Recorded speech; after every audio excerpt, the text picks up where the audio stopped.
প্রয়াত প্রধানমন্ত্রী রাজীব গান্ধীর আজ প্রয়াণ দিবস। আপনারা জানেন যে আজ থেকে 34 বছর আগে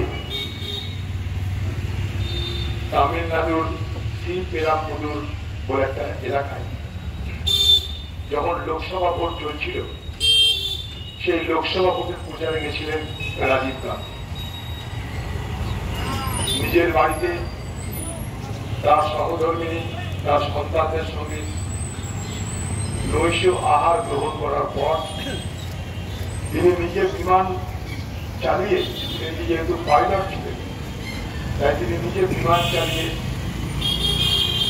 তামিলনাড়ুতে পৌঁছেছিলেন লোকসভা নির্বাচনে কংগ্রেস পার্টির সমর্থন। সেদিন তার পরিবারের লোকেরা জানত যে প্রচার ছেড়ে ফিরে আসবেন, তাই তার জন্য অপেক্ষা সকলের ছিল।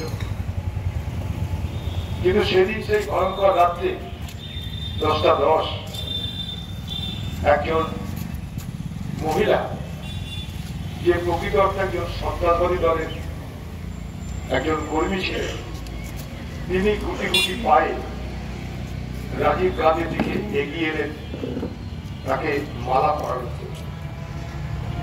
মালা পরানোর পর রাজীব গান্ধীর পায়ে তিনি নমস্কার করতে গেলেন। রাজীব গান্ধী খুব সহজ সরল মানুষ ছিলেন, মহিলাদেরকে তিনি অত্যন্ত সম্মান করতেন। তাই সেই মহিলা যখন তাকে মালা পরাতে গেল, তিনি সম্মত হয়ে তাকে মালা করতে অনুমতি দিলেন এবং তারপর যখন প্রণাম করতে গেলেন তখনও তিনি কোনো দ্বিধা করেন। কিন্তু সেই প্রণাম করার মধ্যে লুকিয়েছিল মৃত্যু ফাঁদ। তার কোমরে লাগানো ছিল বিস্ফোরক পদার্থ।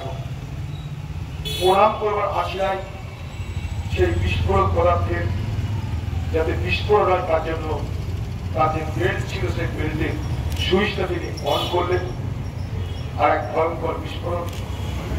রাজীব গান্ধী তার দেহ ছিন্ন ভিন্ন হয়ে গেল।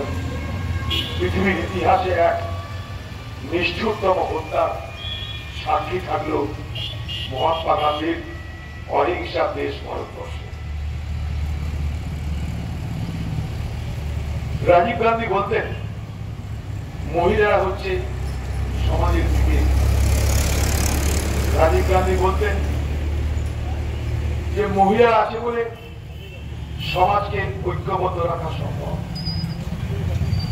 রাজীব গান্ধী বলতেন মহিলাদেরকে শুধুমাত্র রান্নাঘরে বেঁধে রাখা নয়, বাড়ির উঠোনে আটকে রাখা নয়, মহিলাদেরকে আরো বেশি প্রশাসন চালানোর ক্ষমতা দিতে হবে, দেশ চালানোর অধিকার দিতে হবে।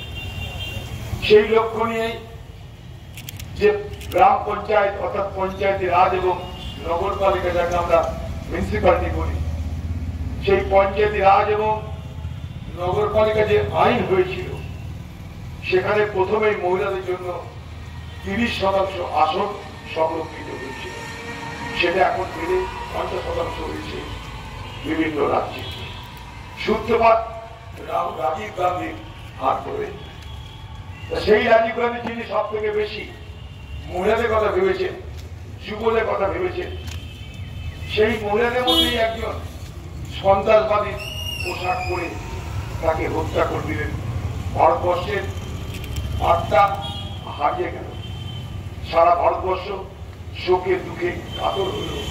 সেদিনের সেই সাক্ষী আমরা সবাই আছি। হয়তো এখানে অনেকে আছেন সেদিন এত বড় হননি, ছোট ছিলেন, স্মরণে না থাকতে পারে। অনেকে হয়তো সেদিন জন্ম হয়।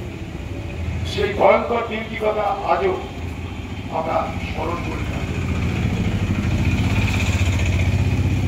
এই সেই রাজীব গান্ধী যিনি ভারতবর্ষের যুবকদের কথা ভেবে দেশ পরিচালনায়, দেশের নিয়ন্ত্রণে তাদেরকে অধিকার দিতে হবে এই আওয়াজটা তুলেছিলেন। যেখানে আগে ভোটের ন্যূনতম বয়স ছিল 21 বছর, রাজীব গান্ধীর নেতৃত্বে সেই ন্যূনতম বয়স 21 বছর থেকে নেমে 18 বছর হয়েছিল। এটা একটা আরেক ধরনের বিপ্লব। যে আজ 18 বছরের যুবক যুবতীরা নির্বাচনে অংশগ্রহণ করতে পারে, তাদের নির্বাচনে অংশগ্রহণের মাধ্যমে আমাদের দেশের ভাগ্য নিয়ন্ত্রণ করবার তারা সুযোগ পেয়ে থাকে। তাই রাজীব গান্ধী মানে নতুনত্ব, রাজীব গান্ধী মানে আধুনিকতা, রাজীব গান্ধী মানে অগ্রগতি, রাজীব গান্ধী মানে দেশপ্রেম, রাজীব গান্ধী মানে দেশের অখণ্ডতা, রাজীব গান্ধী মানে গণতন্ত্র, ধর্মনিরপেক্ষতা।